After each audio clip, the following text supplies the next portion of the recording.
more time on the books, whatever it is for yourself. But you're trying to get your game right, on the diamond, you got to spend some time. So tell me about how it felt for you the night we're all at your draft party. That was a great day. I think the night before I was driving in from New Orleans. I spent the night at a friend's house, and I'm driving in the morning of the draft, and kind of a day I've been like looking forward to my whole life.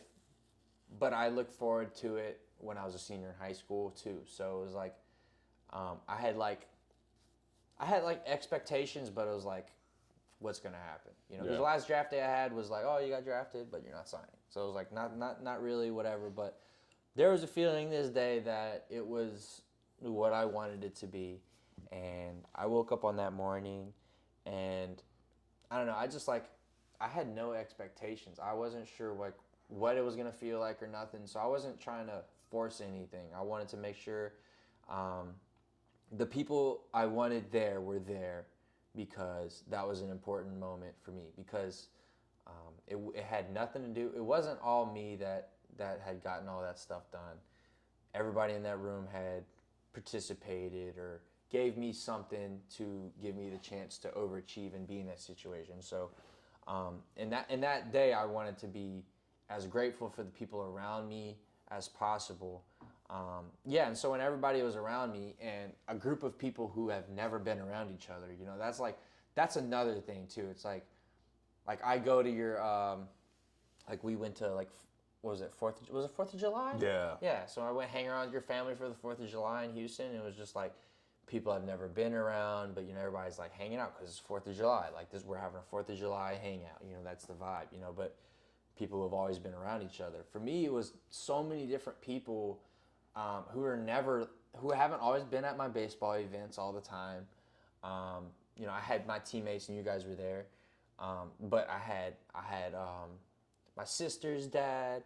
I had all of my cousins from New Orleans and all of them who don't always get to come to the house very often. So it was like, for me, when I saw everybody's car there, and it wasn't for like somebody's birthday party, or it wasn't like a Thanksgiving or a Christmas where everybody's just getting together. People are here for me, and that felt like really special, and I really appreciated that.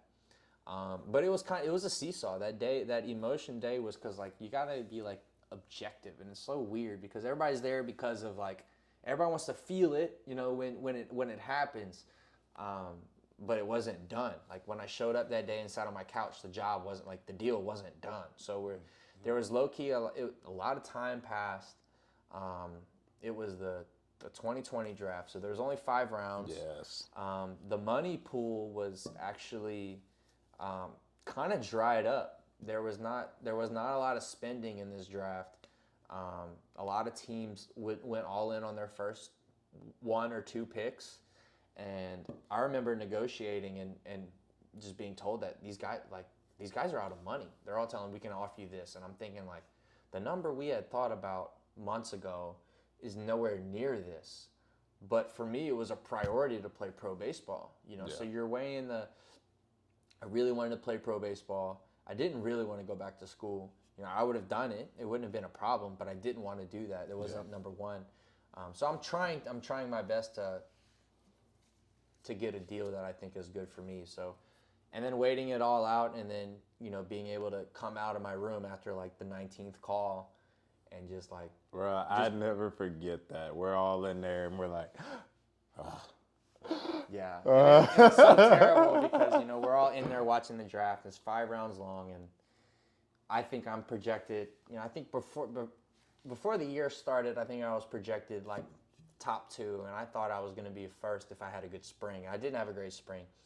And so I'm like, man, what? Did all these people come over to my house just to like, for nothing to happen? Yes. And I'll be honest, that thought didn't come in my head because I would have been the most devastated one. Everybody, whatever. But I would have been more crushed than anybody. And in the 5th round, the 5th round starts, and I think I'm starting to get a little nervy because I'm like, dang, I don't have any like solid deals. Yeah. Everybody just keeps falling through or lowballing somebody else where they said they were going to pick me. And then sure enough, I think the Brewers found the money for me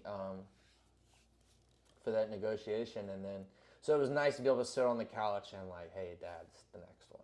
And, you know, the whole time guys are like, everybody is taking out their phone, and I can't every pick be like, it's not this one, it's not this one, it's not this one, you know, but what I knew, I think the Mets were picking beforehand, and I was like, oh, the Brewers on the clock, and I'm like, it's about to happen. I put my phone down, I told my sister, and yeah, and that was it. So the Brewers drafted me and gave me a chance to play pro baseball, and we celebrated at the house for a little bit, and then the boys came over to the apartment. We all hung out at the crib. So that was that day, and it was just the start of a day, or it was just the start of something.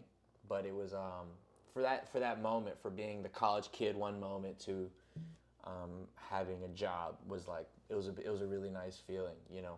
And it still meant a lot needed to be earned and a lot needed to be done, you know, so that moment means something. But for me, I think it meant something to not just me, but the people in the room, and I think that's why it was a good day. Yeah, I feel that. You know, we were all chilling at the pool at the apartment before we headed to my parents' house, just chilling, just doing our thing beforehand, and I think that was just a big... Learning how to do backflips into the pool for me.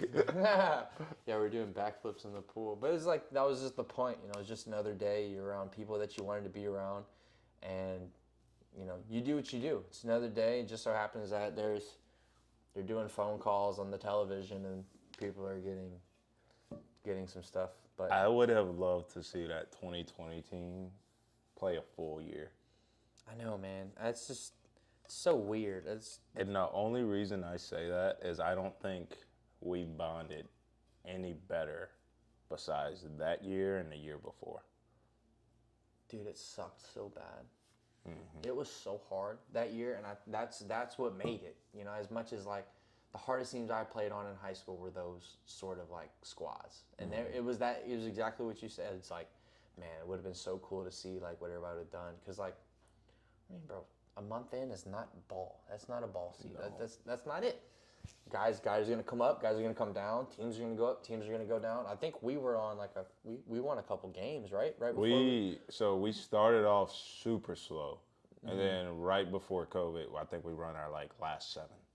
That's what it was, right? Yeah, something wild like that. And we had some downs as a team. It was tough sometimes to. Losing's not fun. Losing in college is not fun. Losing for us that year, it wasn't fun.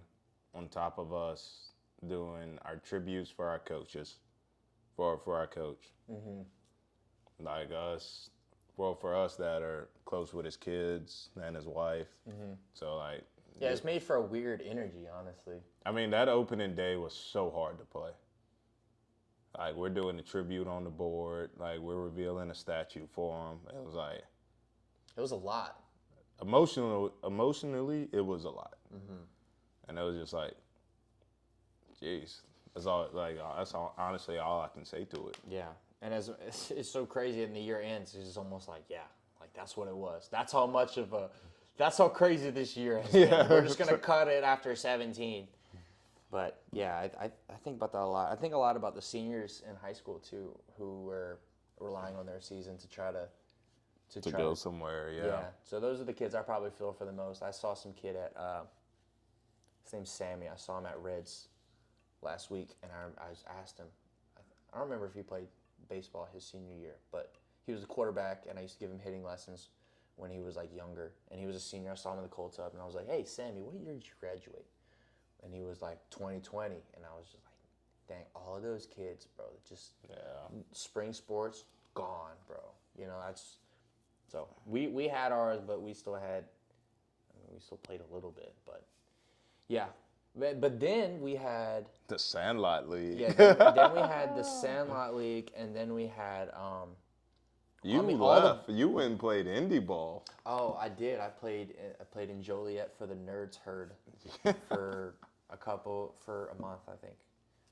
That was a good experience. But what I really wanted to talk about was those days that we all spent together, because I feel like the most pivotal days in my career came those months just following, they canceled our season. And then we all were just getting it nonstop. We had nothing to do. People were telling, I mean, they were. It was sick. It was probably one of the best times of our lives. Yes. And I say that, like, because, like, don't get me wrong, people look at COVID, it was like, COVID's bad. Like, for me, I think as a person, as a player, spiritually, and, like, just to grow, like, that's where I grew at. Like, I got better there. Yeah. Because, like, we had our system. Like, I don't know what everybody else did, but we got up, we went and worked out. After we worked out, we went and hit. We went back home, did whatever. Ate. Round 2. For some reason, we went and hit again. Yep. I remember us leaving the cages at like midnight one time. Often, bro. Often. Because we weren't even trying to sleep, bro. What am I going to bed for? We got nothing. We have nothing. I have to wake up tomorrow to do the same thing. For months, yeah. And I think that was that was healthy for me. I think it's not a healthy lifestyle, but when you live that life, which is what we're doing. Yeah. It was so great. And it was a good it was just like it was guys on the same mission. Everybody wants to get as good as they can get, and there's no end of time in sight. So there's only one thing to do. And that's what we did. We had like 13-hour hitting days. We did all of it. We did working out, we ran, we chilled, we ate good. We like all of that stuff. And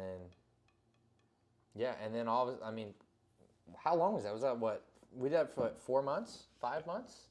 I left, played any ball, came back. It was kind of normal, but it was kind of the same thing. Same thing, yeah. Yeah. I went to, until August, really. Mm-hmm. Because that's when I moved down here to Baton Rouge. Dang, what a time, dude. No, it's something that I'm for sure grateful for. Like, as much as, like, that situation sucked for COVID, like, you gotta look at the bright side of it. Yeah, have to. And we did. Yeah. I mean, we made the most of it for sure. I'll say that wholeheartedly. I think I'm good, T. All right.